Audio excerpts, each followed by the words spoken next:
¿Qué tal? Muy buena semana histórica en España tras el apagón que sufrimos en todo el país, salvo en las islas el pasado lunes. En los próximos minutos les contamos cómo fueron esas más de 10 horas en las que el país se quedó completamente a oscuras. Unas horas que dejaron además pérdidas económicas millonarias y no solo eso, también hubo consecuencias dramáticas. Al menos 6 personas habrían perdido la vida por el corte de luz. Una semana en la que también hemos conocido los datos del paro en la región, que sube en 16.500 personas hasta el mes de marzo en Andalucía. Y otra noticia importante está en el Vaticano, porque ya tenemos fecha para el cónclave que elegirá al próximo Papa. Será el 7 de mayo. Como siempre, también tendremos tiempo para el deporte. El fútbol español está de luto por la muerte de uno de sus aficionados más fieles, Manolo, el del Bombo. En unos minutos les ampliamos. Comenzamos.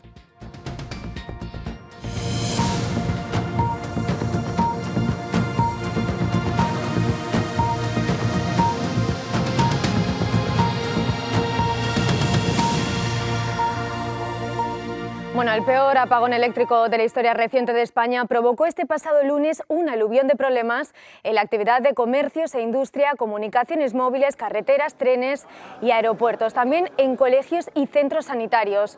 Millones de ciudadanos de España, salvo en las islas y Portugal también, vieron de repente cómo luces y aparatos dejaban de funcionar y gestos como mandar un mensaje y llamar por teléfono móvil o incluso consultar internet se volvían imposibles. Lejos de ser un fallo puntual, como la mayoría esperaba en un primer momento, la situación se prolongó durante largas horas en las que dos grandes preguntas sobrevolaron la escena: ¿cuál había sido la causa del incidente y cuánto tiempo iba a durar?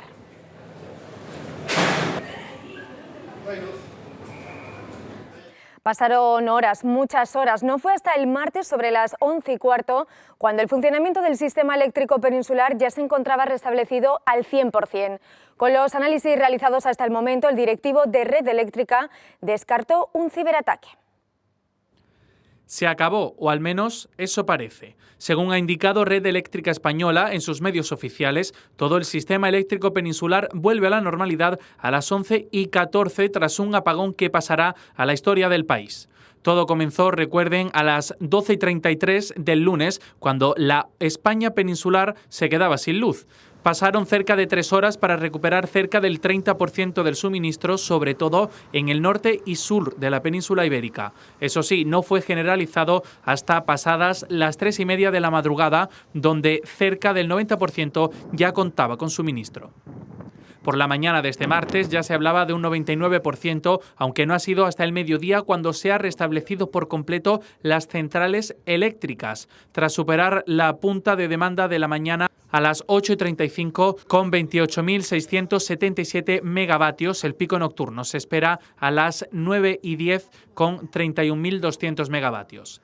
Según indicó el presidente del Gobierno, Pedro Sánchez, desaparecieron 15 gigavatios de la red en apenas 5 segundos, lo que representaba aproximadamente el 60% de la energía que se consumía en ese instante. Este fenómeno provocó un apagón que dejó a buena parte de España sin suministro eléctrico durante gran parte del día.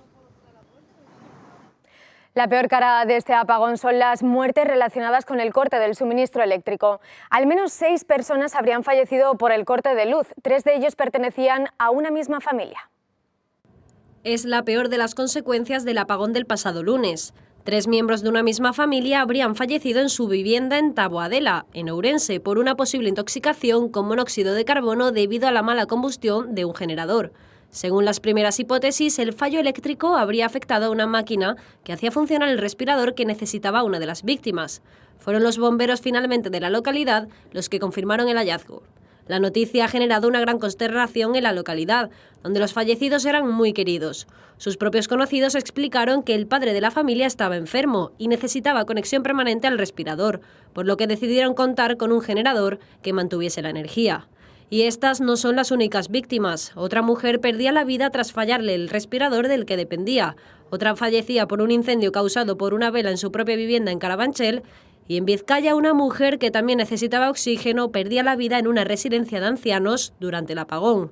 Es el fatídico balance. Con ella ya son 6 los muertos durante este suceso que dejó a la península sin luz durante 10 horas. La presidenta de Red Eléctrica rompió este miércoles su silencio desde el gran apagón. Descarta dimitir y pese a que en un primer momento Redella descartaba el ciberataque, la presidenta volvía a barajar la hipótesis de este ciberataque que mantiene Pedro Sánchez. Los responsables de Red Eléctrica han entregado a la comisión encargada las cajas negras que van a permitir esclarecer lo ocurrido. La presidenta de RDI, Beatriz Corredor, ha descartado dimitir de su cargo por el apagón que colapsó España el pasado lunes, al tiempo que ha asegurado que esta situación a día de hoy no volverá a ocurrir porque han aprendido. Si tuviera conciencia de que hay algo que yo pudiera haber hecho o que he hecho mal, la primera que lo plantearía sería yo, pero es que en esta casa se ha trabajado bien. Así se ha expresado la directiva en la primera entrevista después del colapso del sistema eléctrico realizada por la cadena SER, donde también ha aprovechado para desvincular el apagón de la penetración de renovables en el sistema eléctrico español. En este sentido, Corredor ha explicado que estas tecnologías ya funcionan de forma estable y tienen unos sistemas que les permiten trabajar como un sistema de generación convencional sin ningún problema de seguridad, como ha asegurado. Asimismo, la directiva se ha reafirmado en que, a pesar del masivo incidente del lunes, el sistema eléctrico español es el mejor de Europa. Un apagón que ha dejado pérdidas económicas millonarias. El ministro de Economía, Carlos Cuerpo, avanzaba este miércoles que el Ejecutivo maneja unas estimaciones propias sobre el impacto en la actividad económica de este apagón energético que podrían alcanzar un máximo de 800 millones de euros. Por ser más explícito, este umbral superior para nosotros está en el entorno de los 800 millones.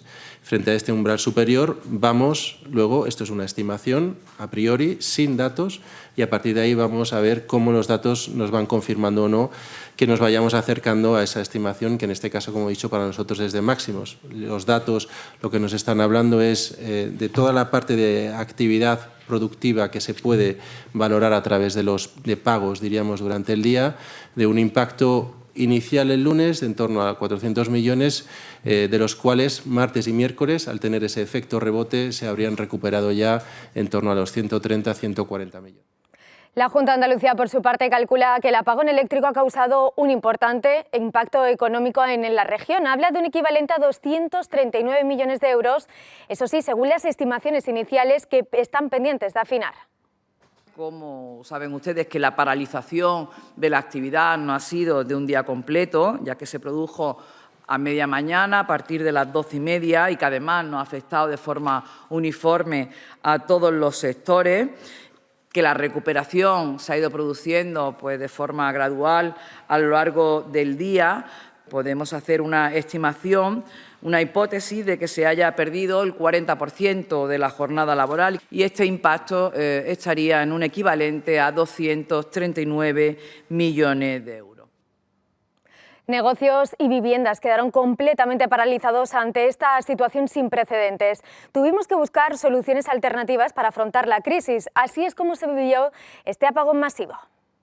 España vivió un apagón sin precedentes que paralizó el país. Durante varias horas, millones de personas se quedaron sin luz ni agua, afectando tanto a hogares como a negocios. En medio del caos y la incertidumbre, la mayoría intentó buscar soluciones para sobrellevar la situación de la mejor manera posible. Se fue sobre las 12:30 aproximadamente.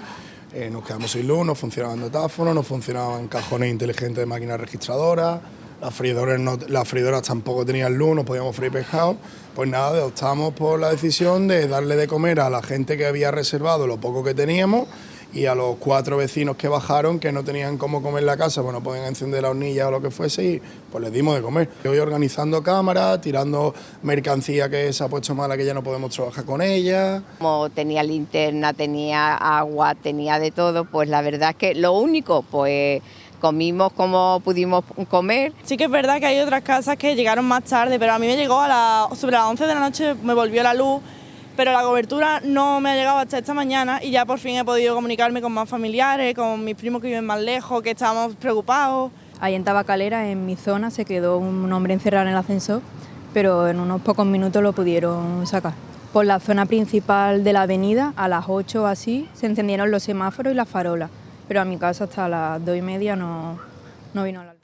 Esta semana hablamos con el experto en sistemas de suministro de electricidad, Manuel Palacín, que justo el día del apagón decidió preparar una guía sobre cómo sobrevivir a un corte de electricidad de esta magnitud. Un manual en el que asegura hace falta usar el sentido común y tomar acción. El apagón general del pasado lunes pilló a muchos ciudadanos desprevenidos, tanto que la supervivencia humana invitó a la mayoría a comprar cosas fundamentales, desde latas en conservas a una radio. Ese mismo día, el malagueño Manuel Palacín, experto en sistemas de suministro de electricidad y uno de los fundadores de Zonox, decidió preparar una guía sobre cómo sobrevivir a un apagón. Lo primero, mentalízate, mantén la calma y piensa que esto puede durar, que no va a volver en unas horas, y empieza a tomar acción preventiva, ¿no? Esto es fundamental porque esto es lo que hace que acabemos sin papel higiénico todo y con las estanterías de los supermercados vacías. Cuando vamos a tomar acción, lo primero de todo, en casa, recoge el agua potable, recoge agua y almacénala en barreño, en ollas, lo que tengas. Batería del móvil es un poco sentido común, pero llamamos a los seres queridos, personas dependientes, oye, estoy bien, lo dejamos tranquilo y ya modo ahorro de batería o modo avión. Al fin y al cabo, se trata de un manual en el que hace falta usar el sentido común y, por supuesto, tomar acción. La comida, pues sabemos que con la inercia térmica nos aguantan los alimentos. Abramos lo menos posible la nevera y consumamos primero lo que se vaya a poner malo. Dispositivos sensibles, portátiles, desconectemos porque si vuelve la luz pueden dañarse. Y bueno, mantener la calma, que no tiene mucho más. Curiosamente, hace un mes la Unión Europea lanzaba este vídeo que están viendo sobre un kit de supervivencia que tendrían que tener preparados los ciudadanos ante una emergencia, en ese caso por el contexto mundial prebélico. Un kit que llevase lo habitual: agua, batería, alimentos no perecederos o incluso una radio.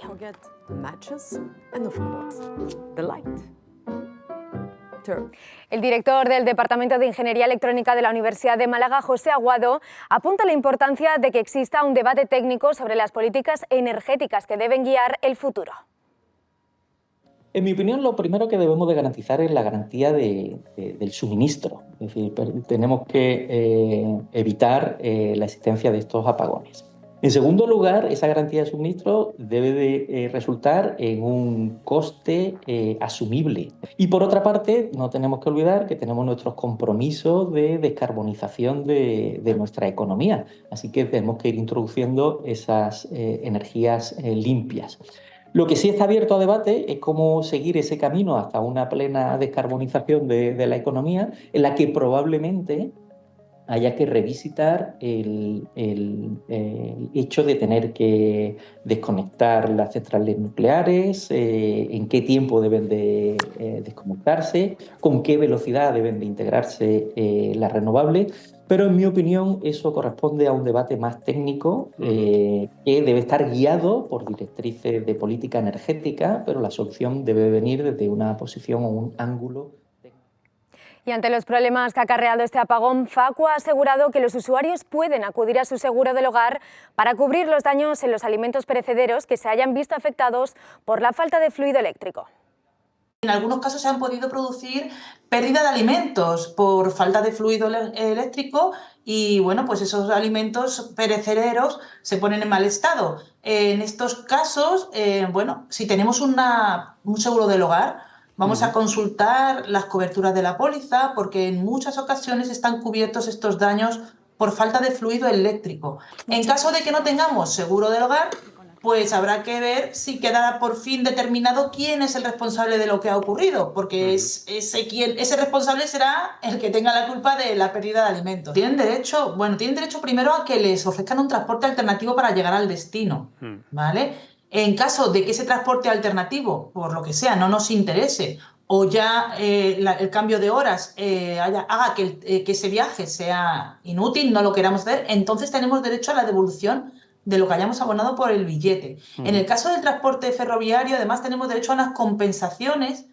Además, desde la Organización de Consumidores recomiendan documentar todos los daños, presentar las reclamaciones por vuelos, trenes y hoteles cancelados y también recopilar las facturas de posibles reparaciones. Todo ello para reclamar los daños a la entidad que deba hacerse cargo de los estragos de este apagón.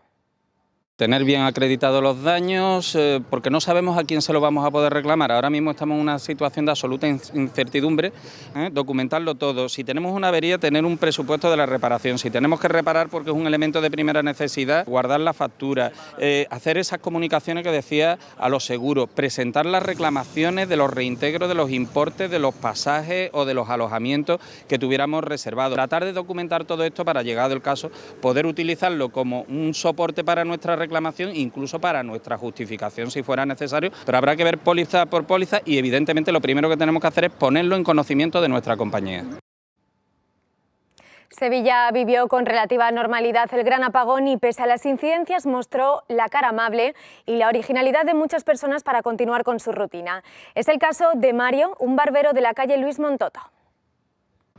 La falta de electricidad obligó a muchos negocios a echar la persiana y marcharse a casa, pero Mario tenía una apretada agenda de citas en su barbería y no quiso que sus clientes perdieran la vez. Estábamos aquí trabajando y debido al apagón intenté trabajar con la luz que había, pero viendo que era poca, entre los clientes que estábamos aquí decidimos de sacar el sillón hacia afuera y bueno, ahí empezó la jornada de trabajo. Una pintoresca escena que llamó la atención de muchos y que ha circulado en redes sociales, aunque muy efectiva y práctica. Pero todo el mundo que asistió a ver si podía estar trabajando fue con su corte para casa. Un corte en la calle, pero por lo menos se fue con el corte realizado. Mario es el barbero de Sevilla en la calle.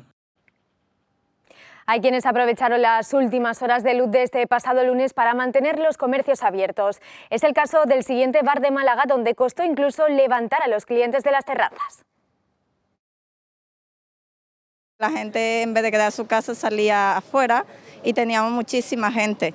De hecho, a las 8:30 estaba oscuro ya casi y necesitaba cerrar yo. Y la gente no se quería ir. Tenemos que cerrar ya, pero dice, pero está fría la cerveza, ¿por qué vais a cerrar? Y yo le digo, pero está oscuro, no vemos ya nada. Y dice, ya, pero no queremos ir a la casa, dice, ¿sabes? Y yo digo, ya, pero lo siento, tengo que meter y luego no vemos nada, ¿sabes? En plan, tenía que disculparme porque hasta a mí me daba pena cerrar cuando había lleno. De hecho, cuando empecé a cerrar ya tenía poca mesa por meter, la gente seguía llegando y yo le dije, lo siento. Y dice, pero ¿por qué? ¿Sabes? Tras el apagón, ya lo están viendo, hay historias que merecen la pena ser contadas. Ante la incertidumbre, algunos ciudadanos protagonizaron auténticos testimonios de ayuda y servicio a los que más lo necesitaban. El apagón eléctrico no solamente ha generado incertidumbre y caos, la hospitalidad también se ha hecho presente, dejándonos historias increíbles como la de este madrileño. Pues porque, como en la vida, yo por jugar a la Play, yo tengo aquí un conocido aquí en Sevilla y todo el día hablando y tal, y gracias a él pues me he podido quedar en su casa, si no pues o me quedo aquí durmiendo o no sé lo que hubiera pasado. Sin duda, este joven nunca olvidará que pudo encontrar un lugar donde dormir gracias a las horas que echó jugando a la Play. La psicosis por el apagón eléctrico agotó los camping gas y muchas radios de pilas. Muchas ferreterías se quedaron sin stock en pocas horas. Allí estuvo en una de ellas nuestra compañera Alba Tenza. Si hay algo que nos ha llamado la atención de este apagón general es que la gente fue a comprar lo estrictamente necesario y no solo hablamos de comida. En sitios como este la gente decidió comprar radios, linternas o incluso pilas. Estamos con Jesús, gerente de Mercatron, que nos va a contar cómo vivió la jornada de ayer. Jesús, ¿cómo la viviste? Bueno, a partir de las 12:30 de la mañana que se cortó la luz, pues empezó a entrar gente pidiendo, bueno, pues linterna, radio, pilas, powerbank también para poder alimentar los móviles. Y bueno, y bien, todas las linternas agotadas, la radio agotada, todos los que tenían pilas.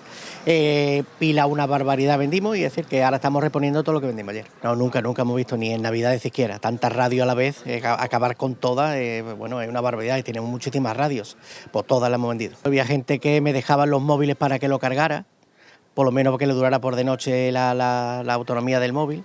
Sí, la verdad es que, bueno, anoche hacía mucha compañía la radio, porque es que no había otra cosa ni nada, no había cobertura en los móviles, y bueno, y todo el mundo tirando de la radio porque por lo menos te hacía un poco de compañía, la verdad que sí.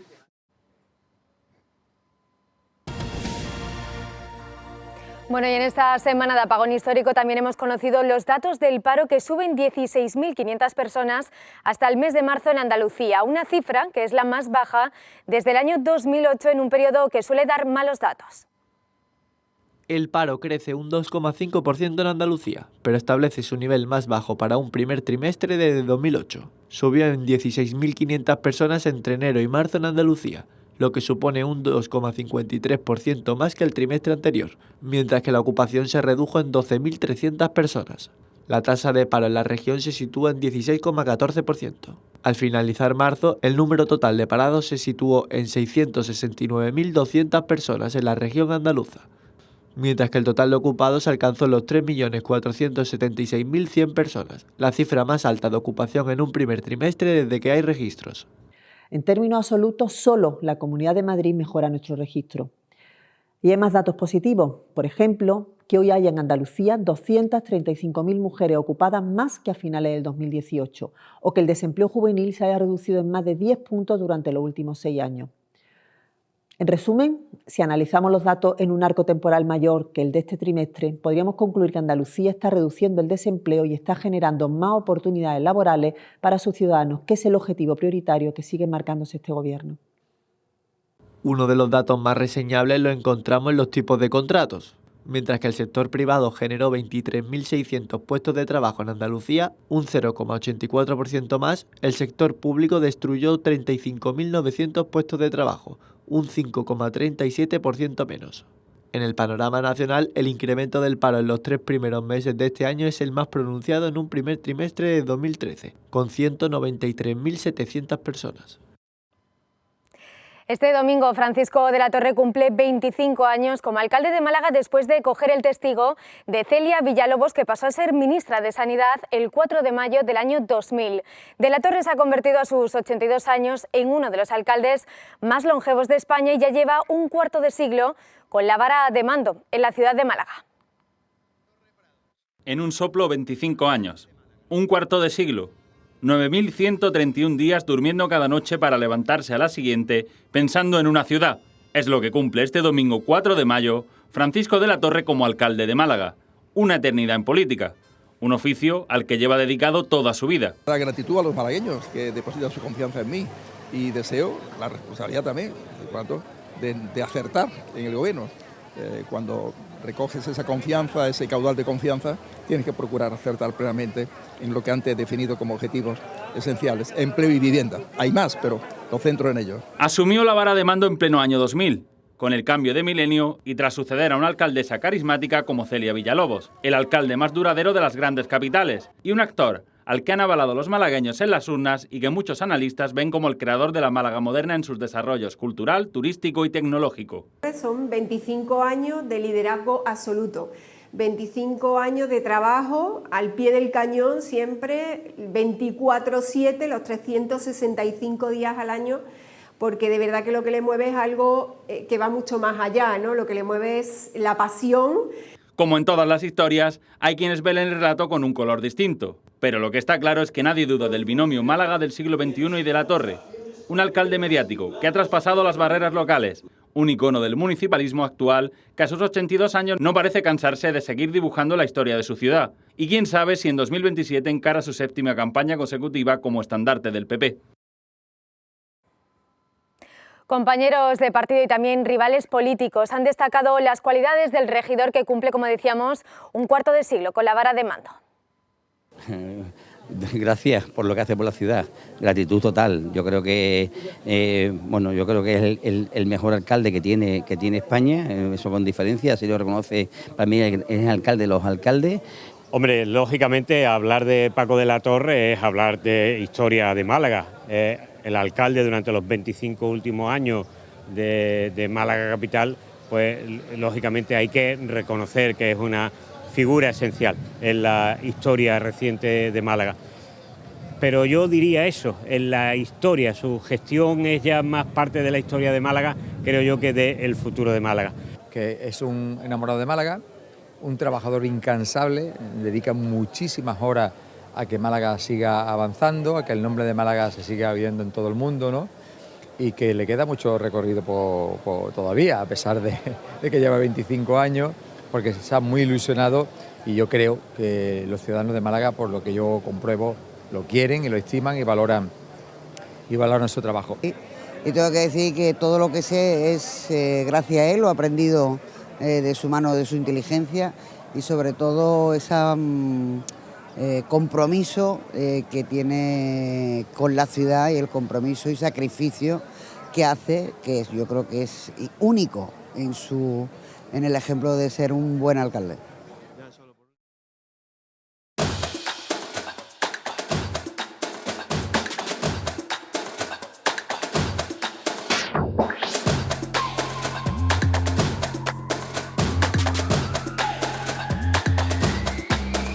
El fútbol español está de luto por la muerte de uno de sus aficionados más fieles, Manolo, el del Bombo.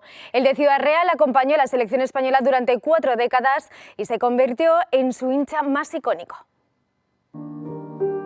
El fútbol español se despide de una de sus figuras más queridas fuera del terreno de juego. Manuel Cáceres Artesero, conocido por todos como Manolo el del Bombo, falleció este jueves a los 76 años de edad en la provincia de Castellón, donde residía. Con su inseparable bombo, su camiseta roja y el cachirulo al cuello, Manolo se convirtió en un símbolo inconfundible de la afición española durante más de 4 décadas. Todo el fútbol español lamenta su pérdida y las muestras de cariño han sido innumerables.